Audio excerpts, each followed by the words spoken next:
इस हुकूमत ने दफा 370 को अपनी ब्रूट मेजॉरिटी के ताकत की बुनियाद पर अनकॉन्स्टिट्यूशनल तरीके से उसको खत्म किया। मैंने उस वक्त कहा था कि यह कॉन्स्टिट्यूशनल ब्रीच है और मेरा ये कंटिन्यूस मौक़िफ़ है। सर, मैं इस बिल की मुखालिफत इसलिए भी करता हूं क्योंकि इसी ऐवान में खड़े होकर वजीर दाखिला ने कहा था कि ये हुकूमत जल्द से जल्द रियासत जम्मू कश्मीर के स्टेटहुड को बहाल करेगी। आज आप उस अपने वादे से मुनहरिफ हो रहे हैं। अब की मन की आशंकाओं को जम्मू कश्मीर की जनता पर क्यों थोप रहे हो? मैंने इसी सदन में कहा है और फिर से कहता हूं कि इस बिल का जम्मू कश्मीर के स्टेटहुड से कोई लेन देन नहीं है। उपयुक्त समय पर जम्मू कश्मीर को स्टेटहुड दिया जाएगा। कि जब आप जम्मू कश्मीर केडर को एमगुट में मिला रहे हैं तो इससे आपकी नीयत का साफ इजहार होता है कि आपने जो उस ऐवान को उस वक्त वादा किया था कि जम्मू कश्मीर की दोबारा रियासत को बहाल किया जाएगा, वो सच्चाई पर मबनी नहीं था, वो सिर्फ महज अल्फाज थे या जुमले थे। और कह रहे हैं कि स्टेटहुड देना है तो एगमुट में क्यों लेकर आए? जरा एगमुट केडर को ही समझ लेते। क्या अरुणाचल राज्य नहीं है? क्या गोवा राज्य नहीं है? जरा ध्यान से पढ़ लेते तो इतनी फजीहती न होती। ये सारे राज्य है और एगमुट केडर के अंडर में है, जहां पर विशेष प्रकार की भौगोलिक परिस्थिति होती है, एडमिनिस्ट्रेटिव परिस्थिति होती है, वहां पर अफसर भेजने पड़ते हैं और वो राज्य के विकास के लिए जाते हैं। यहां पर यह कहा गया कि कश्मीर बड़ा बैकवर्ड है। कश्मीर का खित्ता बैकवर्ड नहीं है, ये आपकी गलतफहमी है और आपके जो दिमाग में जो फीड किया गया है वो नफरत की बुनियाद पर।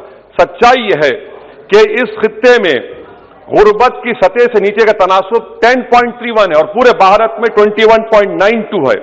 मैं सरकार से जानना चाहता हूं कि आखिर आप कश्मीर की रियासत के स्टेटहुड को बहाल करेंगे, नहीं करेंगे? चौथा बात यह कि आपकी गलत फैसले की बुनियाद पर दूसरे ऐवान में एक भी कश्मीरी रुकने पार्लियामान नहीं है। यह हमारे मुल्क की, भारत की तारीख में तीसरी मर्तबा ऐसा हुआ है। जो अफसर एगमुट केडर के हैं वही मसूरी की जगह पे ट्रेनिंग लेकर आते हैं जो जम्मू कश्मीर केडर के लोग पहले लिया करते थे। ये ऑल इंडिया केडर है मान्यवर, और ओवैसी साहब इसका हिंदू मुस्लिम में विभाजन करते हैं। भाई आपके मन में सब चीज हिंदू मुस्लिम है, मैं तो समझता हूं ओवैसी जी आपको, मगर आप देश के अफसरान को भी हिंदू मुस्लिम में डिवाइड करते। क्या कंसेप्ट है आपका? एक हिंदू अफसर मुस्लिम जनता की सेवा नहीं कर सकता? एक मुस्लिम अफसर हिंदू जनता की सेवा नहीं कर सकता? किस प्रकार के देश में हम आगे बढ़ने जा रहे हैं? कि हमारे मुल्क में बाहर के दीगर ममालिक को मदाखलत करने की कोई जरूरत नहीं है। आप तो यूरोपियन पार्लियामेंट के लोगों को लेकर गए, अब तीसरी मर्तबा आप यूरोप के सफीरों को 16 फरवरी को खबर है कि आप लेकर जा रहे हैं।